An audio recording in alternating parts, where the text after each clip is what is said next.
¿Conoces qué teoría económica se aplica en tu país y en qué puede cambiar eso tu vida? ¿Y sabés qué se hace con todos los datos que dejás en internet con tu huella digital a diario? Es un placer que estés ahí del otro lado nuevamente en el segundo episodio de este podcast. Soy Facundo Ramos y voy a compartir con vos los próximos minutos. La idea es encontrarnos una vez por semana y poder hablar de política, pero de una manera distinta. Y en esta oportunidad vamos a analizar juntos las teorías económicas más nombradas, a ver si podemos comprender mejor cada una de ellas, pensar para qué nos sirven a nosotros en nuestra vida cotidiana y en qué nos cambia que nuestro gobierno aplique una u otra teoría. En el segmento de comunicación política analizaremos el uso que le dan a nuestros datos las distintas plataformas de internet, sean aplicaciones, sean páginas web o lo que sea que deje huella digital, porque dejamos una huella digital que habla mucho sobre nosotros. Generamos muchísimos datos y todos esos datos pueden y de hecho son utilizados en campañas electorales y en mensajes de gestión. Te cuento que en el bloque de opinión del experto vamos a tener la valiosa opinión de Luciano Galup.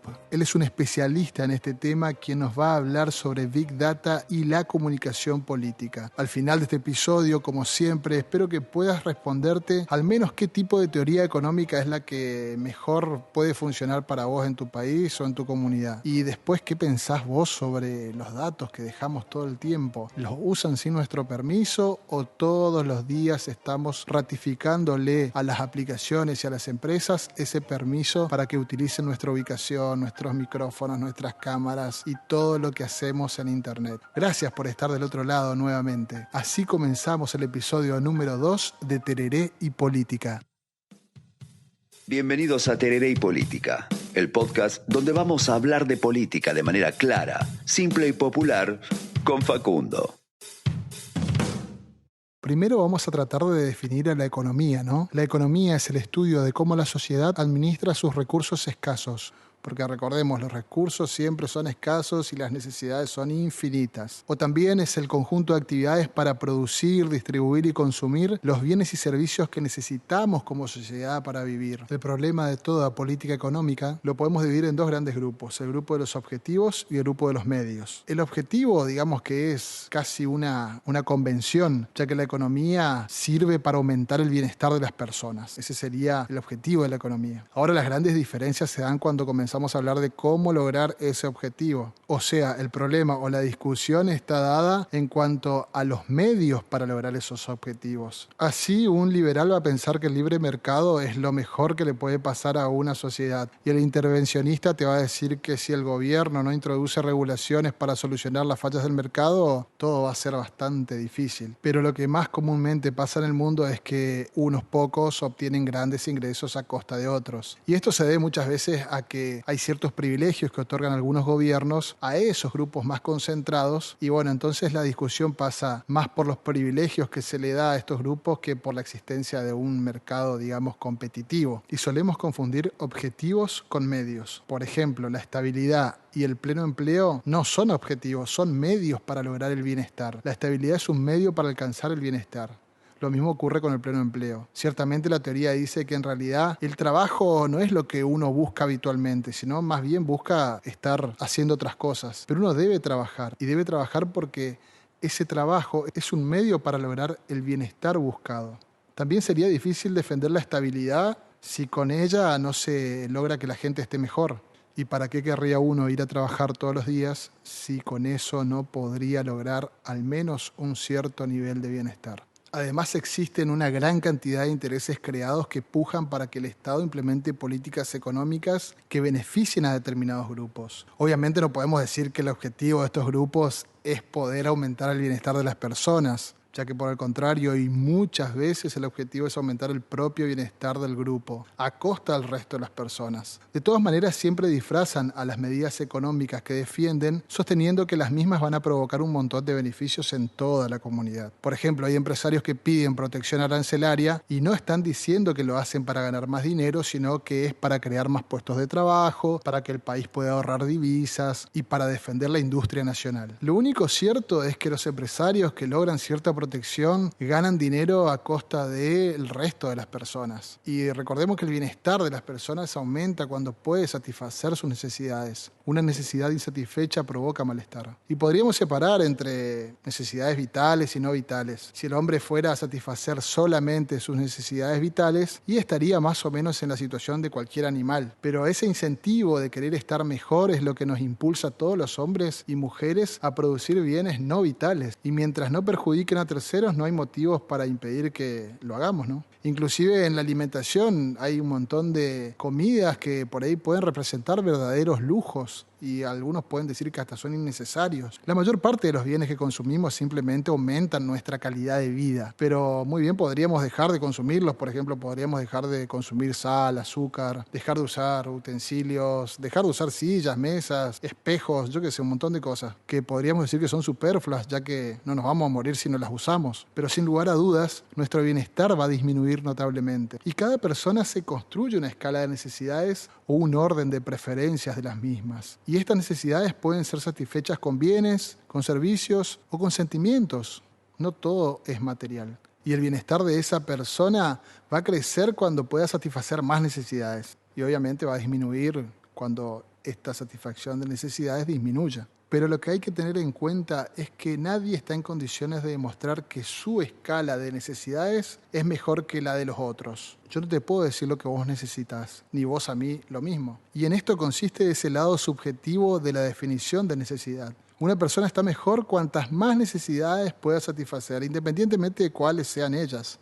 Y el gran desafío de las teorías económicas que vamos a ver es poder dar respuesta a cómo se asignan los recursos productivos de manera de lograr el máximo bienestar posible en la comunidad. Y la historia de la ciencia económica se puede dividir en escuelas o corrientes de pensamiento que transcurren en ciertas etapas. La etapa llamada de la justicia económica, que va del 300 a.C. al 1700 después de Cristo, es aquella donde las preguntas eran, por ejemplo, ¿cuál es el precio justo de los bienes? Si es justo cobrar interés por un crédito o no, si es justo el comercio mismo, cómo puede ser que una persona compre un bien a un precio y luego lo venda a un precio más alto. Esas eran las cuestiones que se analizaban en esta época respecto de la economía. Y según Aristóteles, para que un intercambio sea justo, lo que se entrega tiene que ser igual a lo que se recibe. Y es justamente al revés a veces. La gente intercambia bienes cuando los valora de manera distinta, cuando cada una de las partes valora más lo que recibe que lo que da. Y cuanto más distinta sea esa valoración, mejor estará cada una de las partes que intervino. Si se valora igual lo que se recibe que lo que se entrega, no habría un incentivo para el intercambio. Igual Aristóteles distingue entre dos tipos de comercio. El comercio natural, que es cuando se intercambia una mercancía que uno no necesita por otra que sí necesita. Y eso era justo para él. Lo que era injusto era el comercio crematístico, cuando se compra una mercadería a un precio más bajo y después se la vende a un precio más alto. Eso era injusto para Aristóteles. Y acá podemos agregar lo que decía Santo Tomás sobre el pensamiento de Aristóteles, sobre la justicia de los temas económicos. Santo Tomás decía que el intercambio es justo cuando el costo y trabajo de producir los bienes que se intercambian son iguales. Y sobre el interés decía que cobrar interés es justo cuando hay un daño emergente por haber prestado el dinero o cuando la persona que recibe el préstamo no lo devuelve en el tiempo establecido. No sé si le suena a alguien eso. Para Santo Tomás la ganancia en sí misma no era ni buena ni mala. Lo que era bueno o malo era el fin para el cual se utilizaba la ganancia. Los escolásticos que siguieron la línea de Aristóteles y de Santo Tomás lentamente fueron incorporando teoría a los análisis económicos. La teoría económica es un desprendimiento del derecho y de la ética. Y uno de los pensadores más importantes en esta línea escolástica fue Tomás de Mercado. Recordemos que la escolástica es una corriente teológica y filosófica medieval que se basó en la coordinación entre la fe y la razón. Y decía que en cualquier caso siempre suponía una subordinación de la razón a la fe. Desde la incógnita dejada por Aristóteles sobre la justicia en los precios, el tema del interés y el comercio, se fueron generando una serie de discusiones teóricas sobre estos tres puntos. Y si bien las ideas socialistas recién cobraron fuerza a partir del siglo XIV, Platón en su libro Leyes explica con bastante detalle el funcionamiento de una economía sin propiedad privada. Pasando ya a la etapa de política económica que va del 1500 al 1800, cuando el pensamiento económico iba desde la visión moral a la visión política, los pensadores trataron de dar consejos a los reyes sobre cómo hacer rica a una nación. Por ejemplo, la corriente mercantilista, que se caracterizaba por el alto grado de regulaciones económicas que recomendaba. En ese momento las monarquías se estaban consolidando, los territorios se definían y iban cambiando, y junto con este proceso el comercio florecía. Surgen los bancos, se inventa la imprenta, y los reyes comienzan a consultarle a los comerciantes más exitosos acerca de cómo hacer enriquecer a sus naciones. Los escritores mercantilistas aplicaron en los países los principios que enriquecían a los comerciantes, básicamente que los ingresos debían ser superiores a los gastos. Las políticas económicas tenían como finalidad estimular las exportaciones y desalentar las importaciones. Era fuertemente proteccionista e intervencionista. Los mercados estaban regulados de diversas maneras. Aparecen en esta etapa los conceptos de Estado-nación, el valor metálico para sostener las riquezas, para guardar riquezas, el valor en plata y en oro, por ejemplo. También aparecen los mercaderes, que eran los que iban y venían vendiendo cosas y haciendo producir en un lugar lo que podía ser vendible en otro, obviamente a precios superiores, que fueron formando también la nueva burguesía, y los capitalistas comerciales, que también se vieron acompañados de nuevas leyes económicas. Y ahora, entrando ya a la etapa de la teoría económica que va desde el 1800 hasta ya nuestros tiempos, podemos hablar de cómo fue naciendo esta etapa con los fisiócratas en Francia, con Quesnay como padre de la fisiocracia. Quesnay hacía un parangón entre el sistema de flujo económico en la sociedad con el sistema circulatorio humano, por ejemplo. Él decía que la riqueza provenía desde el campo y la sociedad se rige por las leyes naturales en las que el Estado no debe intervenir. La clase productiva, o sea, los agricultores, eran los que tenían mayor valor en este pensamiento. Después estaban los artesanos, que prácticamente eran clasificados como una clase estéril, ya que solamente trabajaba para cubrir sus necesidades básicas. Y obviamente estaban los terratenientes, que eran los dueños de las tierras. La fisiocracia alentaba el liberalismo económico, distinto de los mercantilistas, que apuntaban a un fuerte intervencionismo. El discípulo de Quesnay, Turgot, profundizó esta idea aboliendo los gremios de artesanos y fijando una frase que por ahí muchos han escuchado, que es el dejar hacer, dejar pasar. Y ese era un poco el resumen del pensamiento de esta corriente económica. Pero también fueron los primeros en ver a la economía como un todo, como un intercambio o flujo continuo, como dijimos, similar al sistema circulatorio humano, ya que la riqueza fluía desde los agricultores a los artesanos, de ellos a los terratenientes, y así se generaban todas las interrelaciones posibles. Pero cobra fuerza y fama en esta época también la escuela clásica, a través del pensador escocés Adam Smith. Él iba reaccionando contra la política intervencionista de los mercantilistas, ya que para los clásicos la riqueza no se origina en el comercio internacional, sino en la producción de bienes. La riqueza no se produce al exportar más e importar menos, sino al producir cada año más bienes.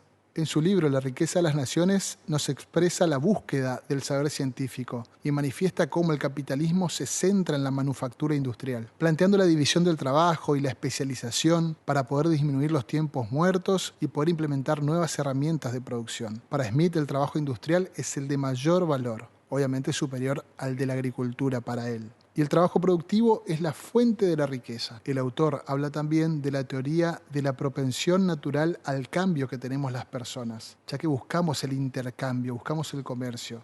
Y eso dentro de la búsqueda de nuestro propio bienestar, en un sistema de libertad obviamente, en donde hay una mano invisible que promueve el crecimiento de toda la sociedad. Así las mercancías tienen un valor de uso y un valor de cambio, y el precio se determina por la ley del valor trabajo, o sea, por el total de los costos de producción. Aquí nos encontramos entonces con tres clases sociales: los trabajadores, los capitalistas y los terratenientes. Los trabajadores eran dueños solamente de su fuerza de trabajo, los capitalistas tenían los medios de producción y los terratenientes, obviamente, las tierras. También nos habla de un precio de mercado y un precio natural. El precio natural es el que tiene toda mercancía cubriendo sus costos y con el margen de ganancia que pretenda. Pero el precio de mercado es aquel que se da en esas relaciones de oferta y demanda. Y así, naturalmente, cuando un bien es escaso, seguramente su valor o su precio de mercado va a ser superior al de aquellos que son abundantes, que seguramente también van a tener un precio menor. Los economistas clásicos escribieron muy convincentemente la manera en que un mercado libre era la vía más eficiente para lograr la prosperidad económica, siempre con esa mano invisible del mercado que regulaba todo. Pero algunos de ellos, sin embargo, eran pesimistas y sostenían que las leyes naturales del mercado llevaban a una miseria creciente. Y este es el caso de Malthus. David Ricardo no era tan drástico como Malthus, pero sí creía que a largo plazo la economía tendía a un punto de estancamiento, que los salarios también tendían naturalmente a un nivel de subsistencia y las ganancias iban hacia la anulación. Aparece la División Internacional del Trabajo. Los clásicos optimistas o pesimistas defendían igualmente la libertad de mercado y la no intervención del Estado. El mercado, operando libremente, generaba los estímulos en todas las personas de la sociedad para coordinar y repartir la producción de la manera más eficiente posible. Y el capital siempre se tiende a invertir donde su rendimiento esperado es el más alto y obviamente su riesgo es el menor. El problema de la escuela clásica es que había caído en un razonamiento circular. Por ejemplo, por una parte decía que el precio del trigo estaba determinado por el costo del alquiler de la tierra. Y por otro decía que el costo del alquiler de la tierra estaba determinado por el precio del trigo. Cuestión que luego y con otras teorías se va subsanando. Y en esta época nace y toma fuerza también el pensamiento comunista. Según Marx y Engels, hay dos tipos de socialismo: el socialismo utópico y el socialismo científico. Los socialistas utópicos, según Marx y Engels, son aquellos que creen que se puede establecer el socialismo en una forma pacífica y educando a la población. En cambio, el científico dice que la llegada al socialismo es inevitable y que tiene que ser mediante la revolución armada de los proletarios. El punto central de estos autores era que las leyes naturales de la historia nos llevaban a una concentración creciente de la propiedad privada, de los medios de producción y a un aumento constante en la cantidad de proletarios. Finalmente, unos pocos propietarios iban a ser expropiados por la revolución proletaria. Para Marx, la mercancía también tenía un valor de uso y uno de cambio, pero el precio era igual al trabajo humano abstracto. El capitalista vende para ganar mucho a costa de los trabajadores. Así obtiene la plusvalía y al trabajador le paga el salario que sería el precio de su fuerza de trabajo. Y esa plusvalía es la ganancia o medida de esa explotación del trabajador. Marx dice que el capitalismo tiene una crisis inevitable donde la explotación y la desigualdad, más los enfrentamientos de grupos sociales, intervienen para que no haya paz, transformando la sociedad en una lucha de clases, donde los obreros son los revolucionarios. Su punto teórico era demostrar que el capital tenía fuerzas internas que lo llevaban directamente a su autodestrucción. Aquí también aparecen los historicistas. Ellos consideraban que debe haber una mayor aproximación de la teoría económica con la realidad social, con los fenómenos sociales interrelacionados. La actividad humana es movida por varias motivaciones, no solo el interés personal, ya que podemos ser solidarios y podemos tener interés en otras personas con deseo de ser útiles. List introduce el concepto de nación en la ciencia económica. Naciones con intereses particulares, no naciones como la suma de sus ciudadanos. Los historicistas son proteccionistas y no apoyan al libre mercado, afirmando que la riqueza de la nación es la fuerza o capacidad productiva con la que cuenta, no los bienes y servicios que tiene. Y la política debe desarrollar esas fuerzas productivas y no debe buscar resultados inmediatos. El proteccionismo debe ser un medio, ¿sí? Y no debe ser una política constante, sino transitoria. Y llegan a nuestro análisis los neoclásicos, los de la revolución marginal. En 1870, 3 pensadores en forma independiente fueron demostrando la manera de salir de ese razonamiento circular de los clásicos. La teoría de la utilidad marginal era la solución a ese problema, y ella desvinculaba total o parcialmente a los precios de los costos de producción, incluyendo en la formación de los precios las valoraciones subjetivas de las personas y también modelos matemáticos para encontrar respuestas económicas. Y en el contexto de la Gran Depresión, que tuvo un fuerte impacto sobre la economía, aparece Keynes. Keynes provoca una verdadera revolución al desempolvar viejas teorías mercantilistas y presentarlas con un lenguaje moderno, como una solución al momento que se estaba viviendo. Recordemos que se contrae el mercado mundial después de ese jueves negro en Wall Street, donde muchas personas se enteraron de que las acciones que habían adquirido con esa promesa de ganancias muy altas de un mercado bastante mentiroso los había dejado sin un solo dólar. Ese jueves negro fue el que marcó tristemente la historia de la economía en ese momento, donde la burbuja financiera explota y deja afuera y en la miseria a un montón de trabajadores que habían invertido sus pocos ahorros en unos papeles que no tenían nada de valor.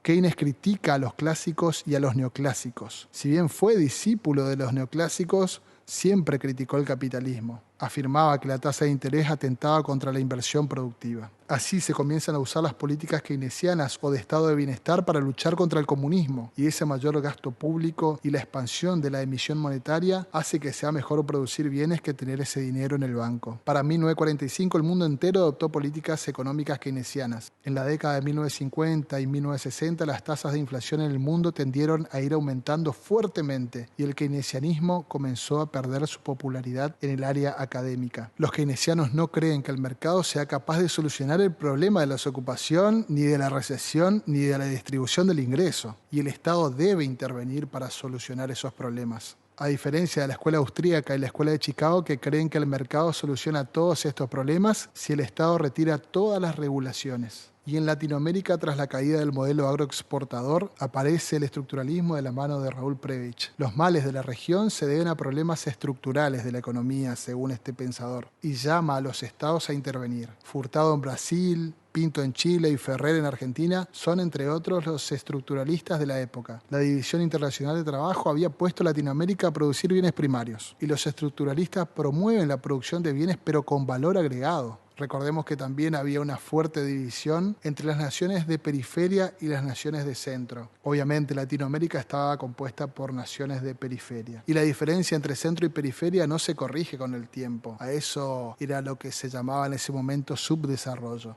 Pero a los países subdesarrollados les faltaban dólares, no tenían cómo comprar la estructura que necesitaban en el exterior. Y la única forma de conseguir los dólares era pidiendo prestado, con deuda externa en dólares. Y a esta falta de dólares se le llamó la restricción externa, esa que impedía poder desarrollar la industria nacional para sustituir las importaciones. Porque ese era el objetivo de los estructuralistas, poder incentivar la industria nacional y comenzar a sustituir las importaciones que hasta ese momento se venían adquiriendo. Entonces los países, como dijimos, contraen deuda externa en dólares. También se habla de la regionalización para poder generar un mercado común. Y aquí también aparece la escuela monetarista o la escuela de Chicago. Los muchachos que representaban esta línea de pensamiento eran los Chicago Boys, se los llamaba así. El neoliberalismo y el consenso de Washington era la larga lista de recomendaciones que ellos venían dando. Así aparecen préstamos a países subdesarrollados desde los países, digamos, centrales. Se pide que el Estado esté ausente y que se deje todo en manos del Dios mercado. También se sugieren privatizaciones y la idea del Estado ineficiente estaba en boca de todos. Entonces el mercado y las empresas que sí eran eficientes debían ocuparse de llevar las riendas de los estados. El mercado encuentra su equilibrio sin la intervención del Estado ni de los sindicatos. Ellos decían que el Estado se debía dedicar solamente a la seguridad, a la justicia, a la infraestructura y a proteger la propiedad privada. Y se apuntaba al liberalismo tanto en los precios como en los salarios. Se sugería una flexibilización laboral, que los empresarios puedan disponer libremente de los empleados, echarlos o no cuando quieran. Ahí aparecen las pasantías, aparecen las ideas de no indemnizar por despidos. Según el consenso de Washington, el Estado es ineficiente por definición y también corrupto. Este pensamiento decía que el beneficio económico del sistema liberal llegará a todas las clases sociales. La desigualdad era como un tránsito necesario hacia el paraíso de la teoría del derrame. La reducción del gasto público para pagar una deuda externa que nunca dejaba de pagarse. Y así se iba configurando un nuevo modelo agroexportador que era funcional a la globalización, donde los salarios eran un costo y el crecimiento se pensaba para afuera. No importaba que este crecimiento para afuera signifique empobrecimiento hacia adentro, que signifique destrucción de la industria nacional, que signifique desempleo. No importaba eso. La globalización tuvo efectos nefastos en los países periféricos y las empresas transnacionales eran las únicas victoriosas, que se llevaron todas sus ganancias para afuera sin dejar nada a las economías locales. Entonces la teoría del derrame se configuró como solo eso, una teoría que jamás se cumplió. Bueno, hasta acá hemos repasado rápidamente las teorías económicas para que vos puedas tener un poquito más ampliado el marco de referencia respecto de este tema. Ahora en el segmento de comunicación política te quiero hacer una consulta. ¿Qué me decís si te cuento que en un minuto se realizan más de 200.000 llamadas por Skype? Se reproducen más de 4,5 millones de videos en YouTube. Se escriben más de 500.000 tweets. Se publican más de 270.000 historias en Instagram. Y en la misma plataforma se suben más de 50.000 fotos. Se realizan 4.500.000 búsquedas en Google y se envían 180 millones de correos electrónicos. Te estoy hablando de un minuto. En ese mismo minuto miramos 700.000 horas de Netflix y descargamos 400.000 aplicaciones y más de 41 millones de mensajes de WhatsApp y Facebook Messenger se envían en ese mismo periodo, en tan solo 60 segundos. ¿Y por qué te comento esto? Porque todo esto que hacemos, todo esto que pasa en un minuto, lo tenemos que multiplicar por todo el tiempo que estamos conectados. En promedio estamos conectados a internet unas 2 horas y media por día, en promedio cada persona. Así que imagínate la cantidad de datos que generamos, porque escuchamos música, vemos videos, hacemos compras, leemos noticias, participamos en redes sociales como espectadores solamente o también produciendo contenidos. Estamos totalmente conectados y siempre convencidos de que ciertas aplicaciones son gratuitas. Por ejemplo, Facebook. Decimos que Facebook es gratuito, pero en realidad Facebook todos los días utiliza nuestra ubicación, nuestra cámara, nuestro micrófono y todo lo que escribimos y posteamos en esa plataforma y en todas las plataformas de su compañía, que son Instagram, WhatsApp, etc., para tener un perfil nuestro, un perfil digital, una huella digital que dejamos. Esa huella digital es la que queda cuando haces un clic o das un me gusta, o cuando usás una aplicación desde tu celular o una computadora, cuando te moves utilizando algún mapa de alguna aplicación de tu confianza. Estás dejando tu rastro. Los datos que genera tu actividad en Internet crean lo que se llama la huella digital. Y esta huella digital habla mucho de nosotros, ya que la componen datos públicos, como puede ser tu número de documento, tu declaración de impuestos, tus domicilios en las facturas de servicios, tus resúmenes de tarjeta, todo lo que pueda ser público. También hay datos de tu huella digital que lo generan otros, como ser fotos, posteos de tus amigos, de tus familiares, del club en donde vos participás habitualmente, que genera una pertenencia en las redes sociales. Y después todo lo que vos generás, tus posteos, tus comentarios, tus fotos, en todas las redes sociales y foros de los que participes, los formularios que completás, los recorridos que haces, los contenidos que compartiste en una plataforma como tu currículum, todo forma tu huella digital. Los videos, la música que escuchás, este mismo podcast que estás escuchando ahora marca parte de tu huella digital, parte de tu interés. Todo aquello a lo que le pones como favorito dentro de tus plataformas va definiendo qué tipo de perfil tenés dentro del mundo digital. Pero ¿para qué usan todos estos datos las empresas? Estas empresas utilizan esta huella digital para ir creando perfiles, tipologías de usuarios, ¿sí?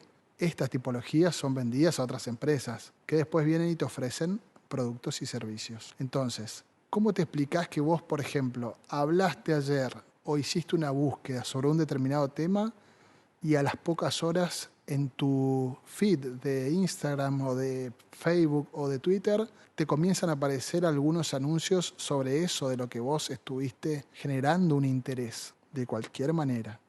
Me acuerdo que fue ayer, creo, mi señora me dice, mirá lo que aparece en mi Facebook. El Facebook sabe que yo tengo hipotiroidismo. Y le digo, ¿cómo puede ser eso?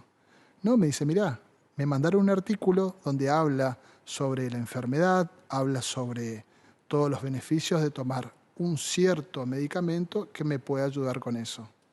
Y ella me dice, me siento espiada. Y le digo, no te sientas espiada. Nosotros les damos permiso para que ellos puedan saber todo lo que saben de nosotros. Muchas veces, digamos, por haraganes, no nos ponemos a leer los contratos que nosotros aceptamos cuando descargamos una aplicación. No ponemos interés en mirar todos los permisos que le damos a esa aplicación para utilizar la tecnología que llevamos todo el tiempo con nosotros, que es nuestro teléfono inteligente. Nosotros le decimos que utilicen la cámara, que sepan y utilicen nuestra ubicación, que utilicen también el micrófono y todo lo que les pueda servir para tener información de nosotros. Por ahí no somos conscientes, pero le estamos autorizando eso a todas estas empresas. Entonces, vivimos la era de los datos, la era donde las redes sociales ayudan a acelerar todo, a ampliar el espectro de discusión pública. Entonces ya no hay nada en el medio de nosotros y de lo que queremos contar. Solamente tenemos que generar un posteo, subir una foto, un video o lo que querramos y comenzar a contar nuestra historia desde nuestro lugar.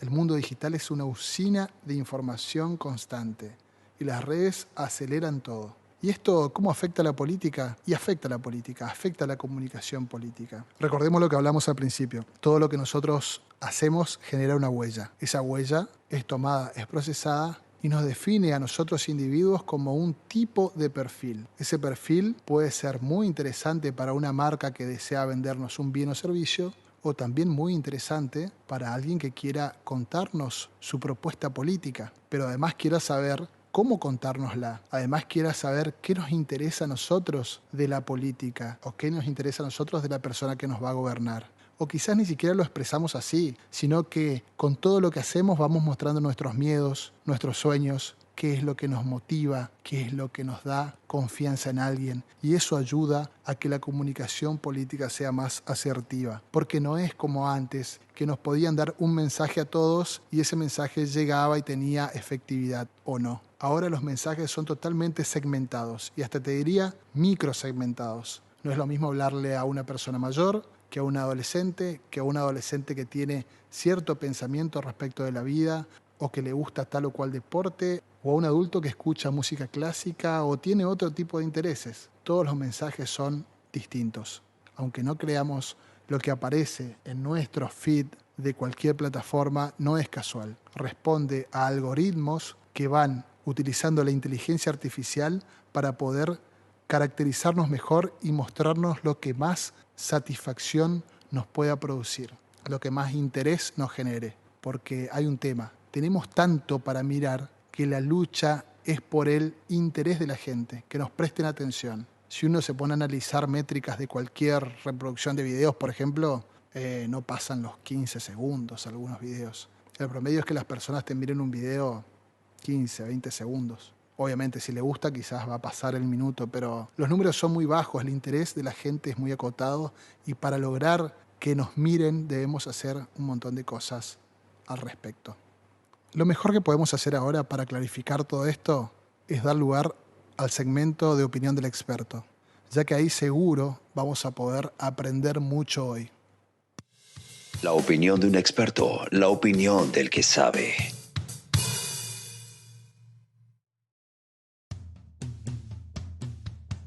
El experto de hoy cursó la maestría interdisciplinaria en estudios sobre servicios de comunicación audiovisual. Fue diplomado por el Instituto Tecnológico de Buenos Aires en Big Data.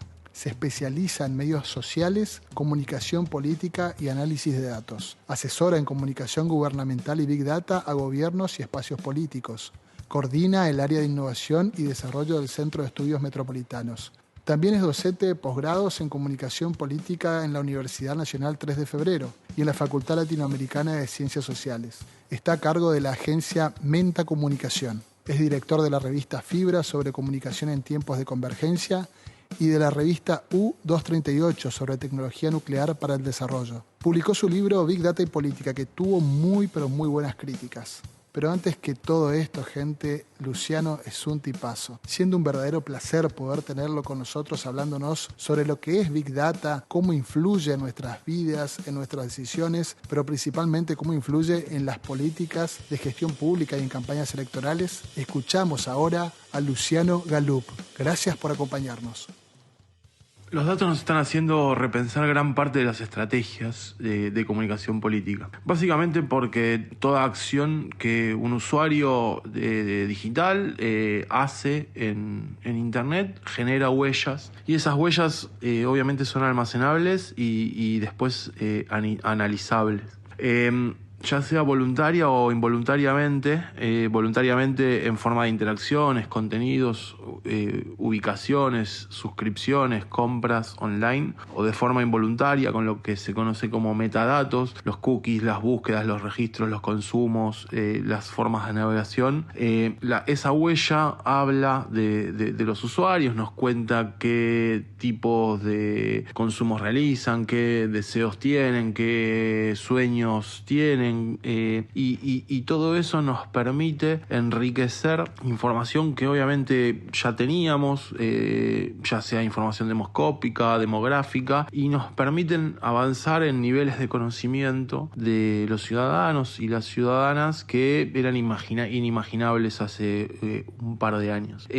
Obviamente estas huellas, estas formas de conocer nos permiten ajustar mucho más las campañas, nos permiten generar estrategias de contenidos mucho más eficaces, y eso se debe básicamente a la búsqueda de entrar en contacto con la atención de los ciudadanos y las ciudadanas. Uno de los grandes problemas que tenemos en la actualidad tiene que ver con que la atención es un bien muy preciado. Es muy difícil conseguir que los ciudadanos y las ciudadanas presten atención a los contenidos, porque la atención está hiperdemandada a partir de un montón de estímulos diarios, digitales y no digitales, que hacen que la oferta de contenidos y la oferta de opciones para llamar la atención sea muy alta, lo cual nos exige empezar a pensar estrategias que nos permitan interactuar con algunas de las emociones o algunos de los deseos o algunas de los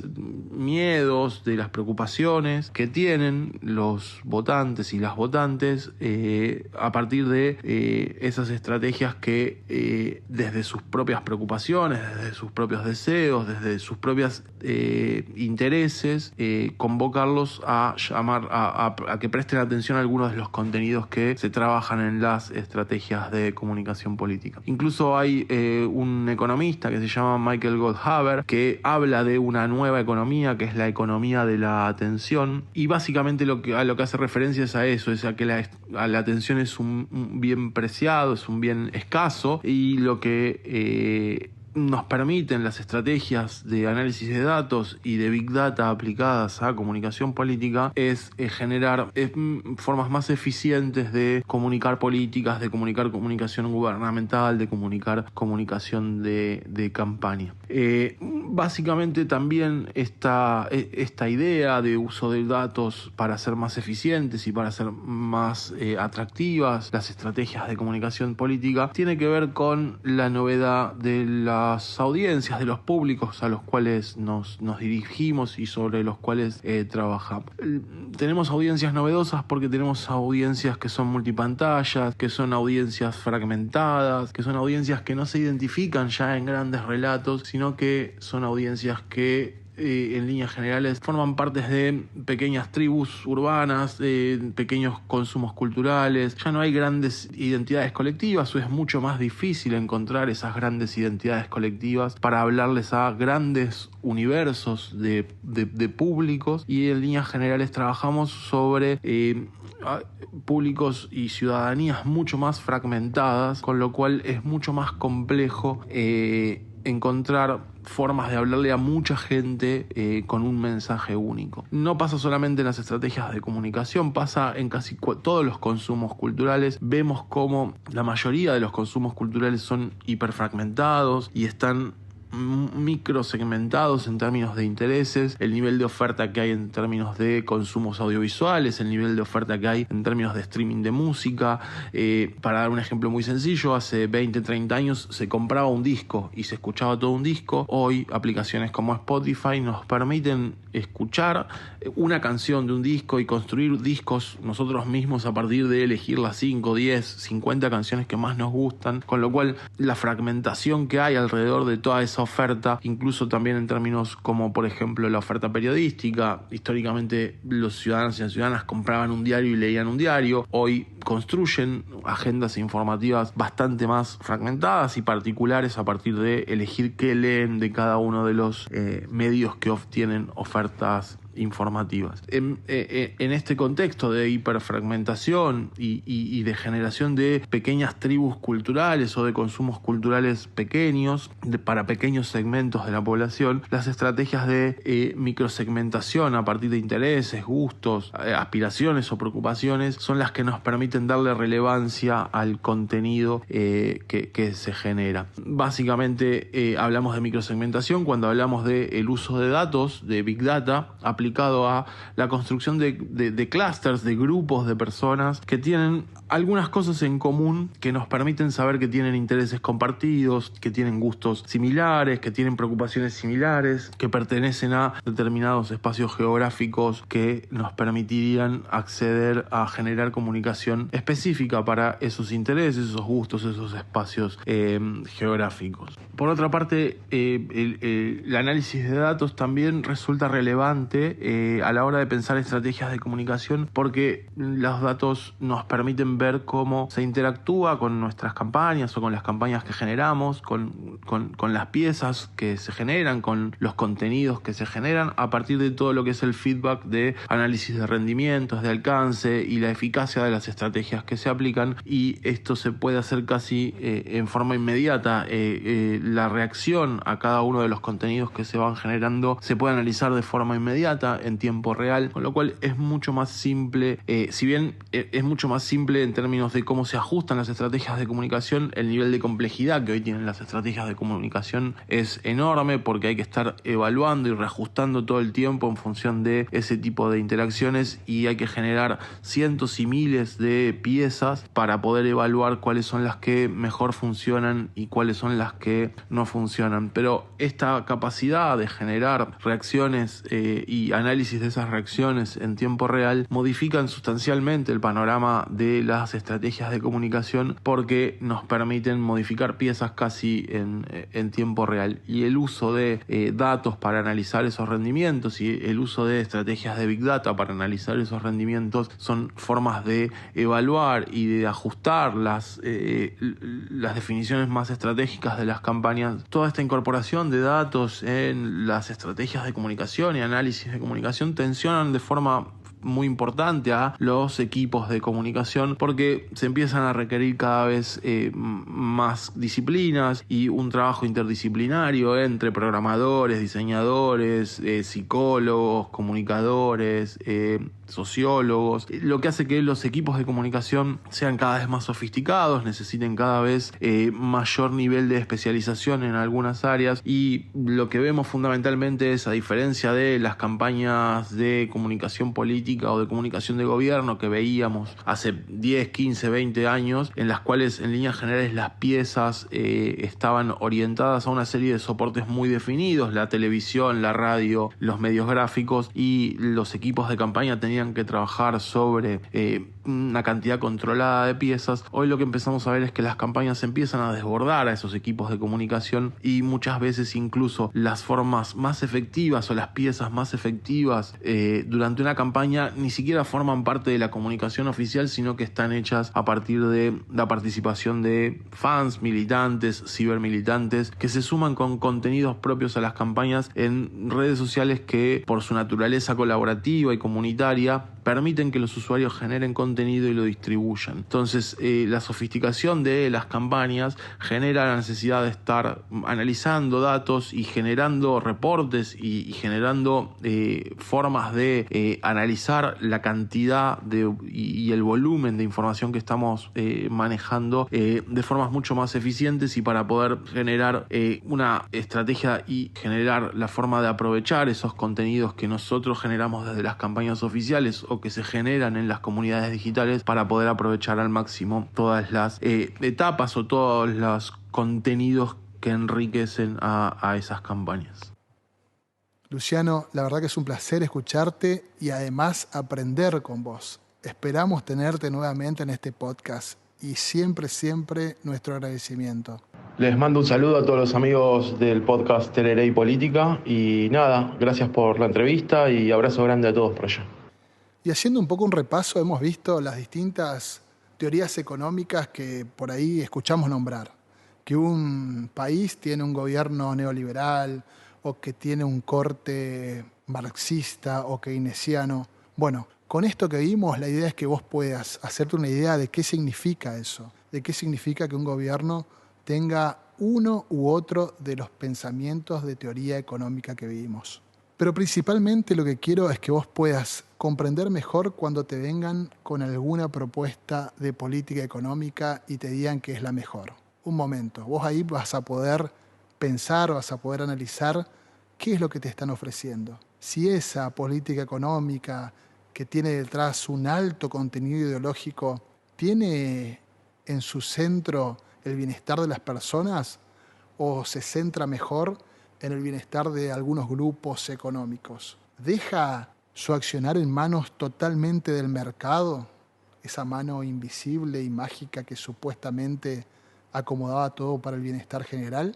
¿O deja que el Estado sea el que intervenga para poder corregir cualquiera de las inequidades que surgen de los mercados? ¿Qué es lo que te vienen a ofrecer? ¿Eso que te ofrecen te lleva hacia donde vos querés llegar realmente? Espero que puedas comprender mejor todo eso. Espero que nadie te pueda engañar cuando te quiera decir que algo es así o de otra manera y que vos puedas analizarlo. Y de ahí elijas. Vos sos libre de elegir lo que más te guste o lo que creas que más útil puede ser para satisfacer tus necesidades. Y que nadie te diga cuáles son tus necesidades. Porque muchas veces escuchamos que los pueblos eligen mal o que los gobiernos ofrecen algo. No, los pueblos eligen bien. Los pueblos eligen siempre confiando en alguien o en algo que le están queriendo vender. Entonces siempre analicemos lo que estamos teniendo enfrente para poder realmente decidir con convicción. Yo en particular prefiero que el gobierno de mi comunidad, de mi país, de mi provincia, de mi ciudad, intervenga. Yo quiero que intervenga, ya que no confío en que el mercado se ocupe del bienestar de todos. No creo eso, no está demostrado eso. Lo que sí está demostrado es que la teoría del derrame es eso, es solamente una teoría. No llega el derrame, no llega esa riqueza supuestamente a todos los niveles sociales. Se queda muy arriba y los de abajo terminan perdiendo por diferencia abismal. Entonces yo quiero que mi gobierno sea uno que intervenga para corregir cualquier inequidad, ¿sí? Que esa intervención sea positiva para toda la comunidad y que la comunidad pueda construir y concretar sus sueños, donde le toque nacer, donde le toque vivir, que no tenga que moverse de donde está para poder estar mejor. Todos tenemos derecho a nacer donde sea. Todos tenemos derecho de vivir donde hemos nacido y de realizarnos ahí. Ojalá que nuestros gobiernos a todos nos acompañen en eso que queremos. Y cuando te digo que te quieran venir a vender algo, también te estoy hablando de lo que es el tema que vimos en la parte de comunicación política. Porque el Big Data no gana elecciones. El Big Data no ganó en Brasil, el Big Data no ganó el Brexit y el Big Data no ganó en Estados Unidos con Donald Trump. Seguramente ayudó a la difusión más asertiva de ciertos mensajes. Pero ahí lo que ganó fue la política que eligió la comunidad, los ciudadanos de cada uno de esos países. Porque las circunstancias hicieron que ellos elijan lo que eligieron. El Big Data y la comunicación política son medios para llegar a la gente con un mensaje, pero no hacen a la victoria de nadie. No podemos venderle a una persona que todos los días está trabajando y sacrificándose para estar mejor con un comunicado que tenga cierta o cual producción. No podemos venderle una idea que cambie su realidad solamente por ser una idea que tenga un montón de tecnología detrás. La realidad es más fuerte siempre y la realidad es la que lleva a la gente a elegir aquello que mejor represente su idea de bienestar. Obviamente muchas veces somos engañados en ese elegir. Muchas veces creemos en algún canto de sirena que nos lleva a chocar directamente. Pero confiemos en que siempre tenemos que realizar los análisis para poder entender que los mensajes los debemos analizar y contrastar con la realidad. El Big Data es una gran herramienta, pero repito, no ha ganado elecciones. Bueno, en este episodio la verdad que pudimos ver cosas muy interesantes. Recorrimos las teorías económicas, Luciano nos explicó claramente lo que es el concepto de Big Data y cómo se vincula con la política. Así que ahora estoy seguro de que vas a poder responder qué tipo de teoría económica es la mejor para vos y por qué. Y también vas a poder pensar mejor qué hace Internet con nuestros datos. Vas a poder pensar mejor que todos los días le estamos dando permiso para que los utilicen. Entonces no nos sorprendamos como lo hizo mi señora cuando tengamos un mensaje muy exacto de lo que nosotros pensamos en nuestra plataforma de redes sociales. Porque pasa así. Los mensajes no son casuales, lo que vemos en nuestras redes sociales no es casual y responde a una serie de señas que nosotros dejamos sobre nosotros mismos. No importa qué teoría económica te parezca más o menos justa, es tu elección, pero no dejes de pensar en ellas. Así cuando te digan que el plan económico de un gobierno tiene una u otra orientación, vos sepas entender a dónde te lleva esa orientación y si ese lugar al que te lleva es el lugar a donde vos querés ir. No te olvides que dejamos huellas, tanto en este mundo como en el mundo digital. Si te gustó el episodio de hoy, por favor, seguí este podcast, compartilo en tus redes, en tu WhatsApp y ponelo donde vos creas que puede haber gente que le pueda interesar. Y recordá que todo comunica y que la política está ahí, está por todas partes. Nos volvemos a encontrar en el próximo episodio de Te Veré y Política.